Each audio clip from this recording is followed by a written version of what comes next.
مسلم بن عقیل رضی اللہ تعالیٰ عنہ اپنے بچوں کے ساتھ کوفہ پہنچے اور مختار بن عبید کے مکان پر قیام فرمایا۔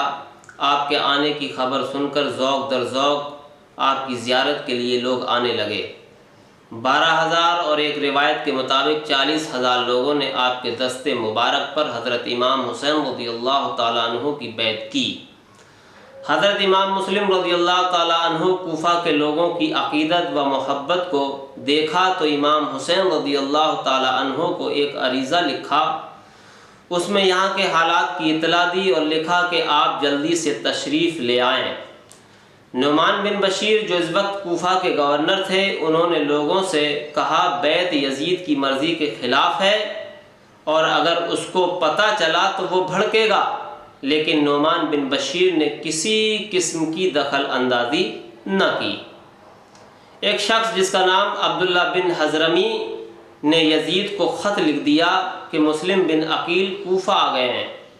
لوگوں نے حسین بن عقیل کے نام پر ان سے بیعت کر لی ہے اور اگر آپ کو کوفہ چاہیے تو کسی زبردست آدمی کو حاکم کوفہ بنا کر بھیجو جو تمہارے حکم کو یہاں جاری کرے۔ نعمان بن بشیر تو کمزور آدمی ہیں، اس خط کے پہنچتے ہی یزید سخت غضبناک ہو گیا۔ یزید نے عبید اللہ بن زیاد جو ان دنوں بصرہ کا گورنر تھا اس کو کوفہ کا گورنر بنا دیا۔ زیاد کوفہ روانہ ہوا اور مغرب اور عشاء کے درمیان کوفہ پہنچا اور رات گزارنے کے بعد صبح کو لوگوں کو جمع کیا اور لوگوں سے کہا امیر المومنین یزید نے مجھے کوفہ کا گورنر مقرر کیا ہے، اور پھر امام مسلم کا پتہ لگانے کے لیے اس نے ایک جاسوس بھیجا۔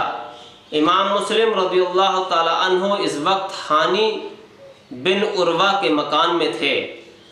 جاسوس نے زیاد کو بتایا، ابن زیاد نے ہانی کو بلایا اور کہا یزید کے خلاف اپنے گھر کو سازش کا اڈا بنا رکھا ہے۔ پھر ابن زیاد نے ہانی کے ساتھ ظلم و ستم کے پہاڑ توڑے۔ ابن زیاد نے لوگوں سے کہا اگر آپ امام مسلم کے ساتھ رہے تو یزید آپ کو اور آپ کے بچوں کو مروا دے گا۔ امام مسلم نے مسجد کوفہ میں جس وقت مغرب کی نماز شروع کی، آپ کے پیچھے 500 آدمی نماز میں تھے۔ جب آپ نے سلام پھیرا تو آپ کے پیچھے ایک بھی نمازی نہ تھا۔ کوفے والوں نے جس عزیز مہمان کو بلایا اس کے ساتھ یہ وفا کیا۔ حضرت مسلم بن عقیل رضی اللہ تعالیٰ عنہ غربت و مسافرت میں تنہا رہ گئے۔ سوچتے ہیں اب کدھر جائیں اور نادان بچے آپ کے ساتھ ہیں، کہاں انہیں لٹاؤں، کہاں سلاؤں۔ حضرت مسلم بن عقیل رضی اللہ تعالیٰ عنہ کو رات گزارنے کے لیے زمین نظر نہیں آتی ہے۔ اس وقت مسلم بن عقیل رضی اللہ تعالیٰ عنہ کو امام حسین کی یاد آتی ہے اور دل تڑپا دیتی ہے۔ وہ سوچتے ہیں امام کی جانب خط لکھا ہے، امام حسین رضی اللہ تعالیٰ عنہ تشریف لاتے ہوں گے اور بد قوم نے دھوکہ دیا ہے۔ اس حالت میں امام کو پیاس معلوم ہوتی ہے۔ آج وہ سارے گھر کے دروازے امام مسلم بن عقیل کے لیے بند ہو گئے ہیں جو دروازے امام مسلم بن عقیل کے لیے کھلے رہتے تھے۔ لوگ یہ سوچتے تھے کہ حضرت ہمارے گھر تشریف لائیں، لیکن آج کیسا وقت آ گیا ہے کہ کوفے والوں نے کیسی بے وفائی کی ہے۔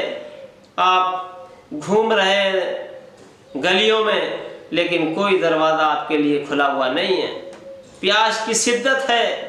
ایک گھر کے سامنے نظر پڑی، یہ گھر طوع نام کی عورت کا تھا۔ اس سے پانی مانگا، اس نے پہچان کر پانی دیا اور آپ کو اپنے گھر ٹھہرا لیا۔ لیکن اس کا بیٹا آیا، اس نے پوچھا کون ہے؟ اس کی ماں نے بتا دیا۔ اس کا بیٹا بہت لالچی تھا، اس نے ابن زیاد کو خبر دی۔ ابن زیاد نے محمد ابن اشعث کو بھیجا، اس نے طوع کا گھر آ کے گھیر لیا۔ اللہ اکبر مسلمانوں، اب اس نے تو عورت کا گھر گھیر لیا اور اس عقیدے سے گھر گھیرا کہ مسلم بن عقیل کو پکڑ کر ابن زیاد کے پاس لے کے جائیں اور حضرت مسلم بن عقیل رضی اللہ تعالیٰ عنہ کو گرفتار کر لیں۔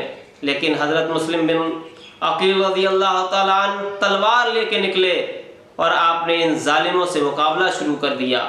جب آپ نے وار کیا اور تلوار چلائی، آپ کے حملے سے جانے کتنے لوگ زخمی ہوئے۔ جب انہوں نے دیکھا کہ امام پہ قابو پانا مشکل ہے بلکہ ناممکن ہے، تو انہوں نے یہ چال چلی، کہا امام ہمارے آپ کے درمیان کوئی جنگ نہیں ہے، نہ ہم چاہتے ہیں کہ جنگ کریں نہ آپ چاہتے ہیں ہم سے لڑنا۔ آپ ایسا کریں ابن زیاد کے پاس تشریف لے چلیں اور اس سے گفتگو کر کے معاملہ طے کر لیں۔ چنانچہ یہ لوگ حضرت کو اور ان کے دونوں صاحبزادوں کو ابن زیاد کے پاس لے کر روانہ ہوئے۔ ادھر اس بدبخت نے پہلے سے ہی دروازے کے دونوں پہلو میں تیغ زن چھپا کر کھڑے کر دیے تھے اور انہیں حکم دیا تھا کہ حضرت مسلم بن عقیل دروازے میں داخل ہوں، ایک دم دونوں طرف سے ان پر وار کیا جائے اور آپ کو شہید کر دیا جائے۔ اس مکاری سے امام مسلم بخوبی واقف تھے۔ آپ نے ایک آیت پڑھی اور دروازے میں داخل ہوئے۔ داخل ہونا چاہتے تھے، دونوں طرف سے تلواروں کے وار ہوئے اور بنی ہاشم کا مظلوم مسافر بے رحمی سے شہید ہوا۔ انا للہ و انا الیہ راجعون۔ اور ایک روایت میں آتا ہے کہ ابن زیاد نے مسلم بن عقیل رضی اللہ تعالیٰ عنہ کو گورنر ہاؤس پہ سے نیچے گرا کے شہید کیا۔ بہرحال ان کوفیوں نے مسلم بن عقیل اور ان کے صاحبزادوں کے ساتھ بے وفائی کی اور معصوم بچوں کے سامنے ان کے والد کو شہید کر دیا۔ دونوں صاحبزادے ساتھ تھے، انہوں نے بے کسی کی حالت میں اپنے شفیق والد کا سر ان کے تن سے جدا ہوتے دیکھا۔ چھوٹے چھوٹے بچوں کے دل غم سے پھٹ گئے اور صدمے میں لرزنے لگے، کانپنے لگے۔ اللہ اکبر۔ حضرات اب ہم آگے کا واقعہ پارٹ 5 میں بیان کریں گے۔ مسلم بن عقیل رضی اللہ تعالیٰ عنہ کے صاحبزادوں کے ساتھ ان کوفیوں نے کیا کیا۔